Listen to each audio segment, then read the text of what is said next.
I want to bring in Tim Murtaugh next. He's the communications director for President Trump's 2020 reelection campaign. Tim, thank you so much for joining us. You know, you heard from Paula Reed there at the White House talking about the economy. We know that was so important to this campaign. Why do you feel it's necessary now to pivot towards China? Well, China is very central to the entire discussion of the coronavirus. Of course, it was the point of origin of the virus. We know that. We also know that China tried to blame the United States military as somehow being responsible for the virus outbreak. And the president limited travel from China very early on in this whole process. China has been very central to this whole thing. And on the other side, the president's likely opponent, Joe Biden, has a career of being very soft on China. He was fully supportive of their joining the WTO, which was devastating to American manufacturing. He opposed the president's trade actions against China, pardon me. And when the president restricted travel from China, he called it xenophobic.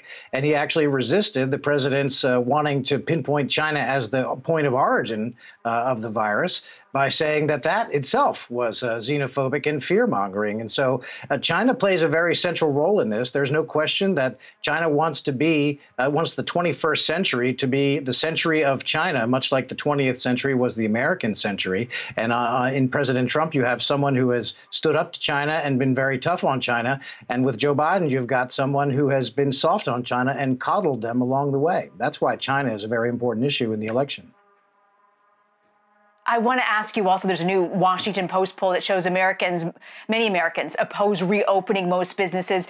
We know the president's eager to get these businesses up and running, but right now there isn't a single state that completely meets the CDC guidelines. Do you worry, Tim, that reopening the country too early could have serious repercussions, particularly down ballot come November?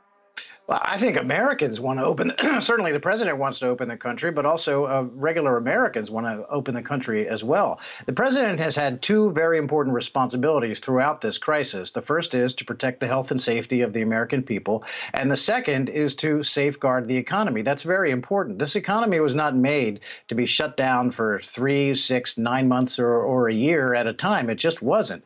And having an economy lie dormant for that long causes long-lasting problems in itself, in addition to what the coronavirus is doing. And so the president knows that not every place in America is facing the exact same situation, and he is eager to get the economy going again, get America back to work again. But he wants to do so when it is safe. And again, not every place in the country will be the same as any other place. Tim, I'm looking at a Quinnipiac poll on Florida that was released last week. It shows him down 10 points to Joe Biden among senior citizens. Florida is such an important state. What do you think the president needs to do to win back that support? Well, first of all, we don't believe that he's lost it. We put no stock whatsoever in these public polls. They have never been right about President Trump. All you have to do is look at election night 2016 to say that. And I think that the president's message is going to be the same. Who do you trust? Who do you trust to get this economy back on track again? Is it the guy who built it up to unprecedented heights in the first place? He did it once and he'll do it again. That's Donald Trump.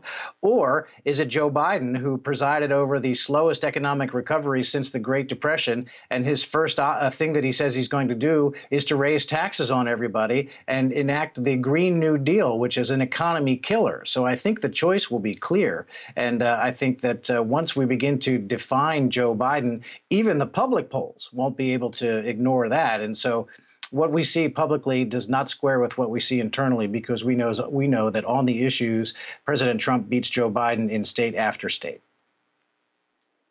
So where is the president's liability in Florida with what you're seeing privately?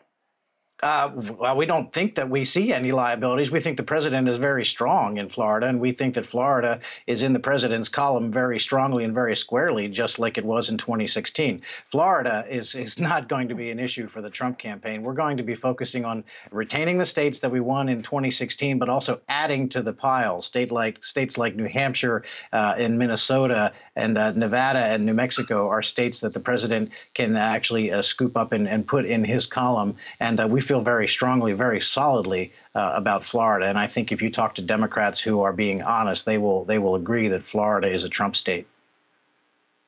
Tim, I want to ask you about some reports that the president blew up at campaign manager Brad Parscale over internal polling data that he was presenting to the president. What specifically was the president upset about? I don't know that any of those reports are true. I mean, Brad Parscale and President Trump have an excellent relationship. They've worked together. Brad has worked for the president and the Trump organization going back almost 10 years. They have a very good, very strong, very solid relationship. And these stories that the Washington press corps loves to spin, it's all palace intrigue, and they get it from anonymous sources who are notoriously wrong about information. And we just put no stock in that story, and there's nothing to it. Tim, the president does have a lot on his plate. The middle of a pandemic, you had a great economy going into this, not doing so well for Main Street and regular folks. What is the president most worried about as you go into November? Well, I think there, as I just said, he's got two very important responsibilities. You know, running for re-election is, of course, an important thing, but he has his job to do as president of the United States. He's got to protect the health and safety of the American people, and he has to look out for the health of the economy as well. And that's what he's focused on every single day. And I think the American people can see that. Americans want to see their president out front and leading, particularly in times of crisis. And that's exactly what President Trump has been doing. You know, the campaign can take care of itself. That's why we're here. We're a separate organization, and the president can do his day job. And when it's time, he will turn and focus on the reelection. You know, the president's headed to a Honeywell plant in Phoenix today. It's the first time that he's been out of D.C. since March. How has the digital strategy changed during this time? And in what states do you believe the president really needs to be there on the ground to make a difference?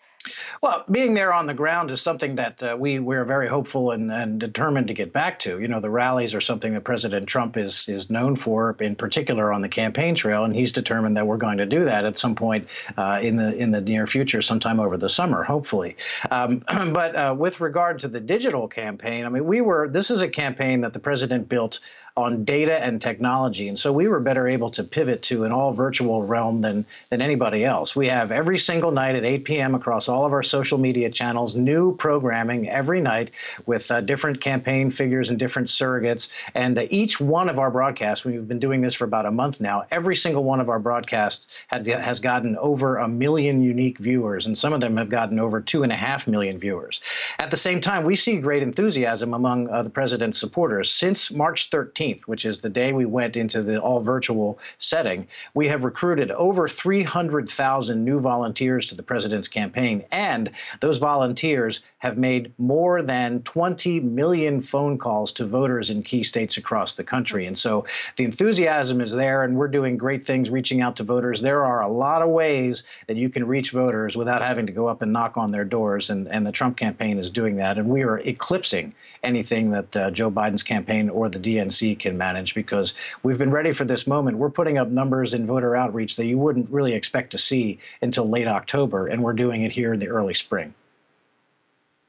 Tim, before you go, I have one more question. You said earlier in the interview that you are looking to define Joe Biden in the coming months. How will you define Biden? Where do you feel is the strongest point for Donald Trump against Biden? Well, there are a lot. There's his long record on China that I just mentioned. But look, the guy has been a creature of the Washington establishment for more than 4 decades. So he has a record just about as far as you can see. Foreign policy is going to be one area where there's great weakness. Just the other day, incredibly, he was giving a local television interview in Florida, and he said that he would return to the Obama-era policy on Cuba, which I'll tell you what, you tell the Cuban Americans in Florida that they're going to return to recognizing and engaging in diplomacy and engaging with Cuba as a regular partner. And they don't want to hear that, the Cuban Americans. So that's one big area. I think on the energy issue, Joe Biden has embraced the Green New Deal. And you try to go up to Pennsylvania, in a state like that depends on the natural gas industry and fracking for so much in the state economy and so many jobs in that state. And you try to tell them that you've embraced the Green New Deal, and that means death to the fracking industry. It just doesn't work. So Joe Biden has a big problem on his hands. He's going to run around and masquerade as, you know, Joe Sixpack, and he's going to be blue collar Joe from Scranton, PA, and he's going to have to explain to union workers why it is that he voted for NAFTA, which was a job-killing trade deal with Mexico and Canada.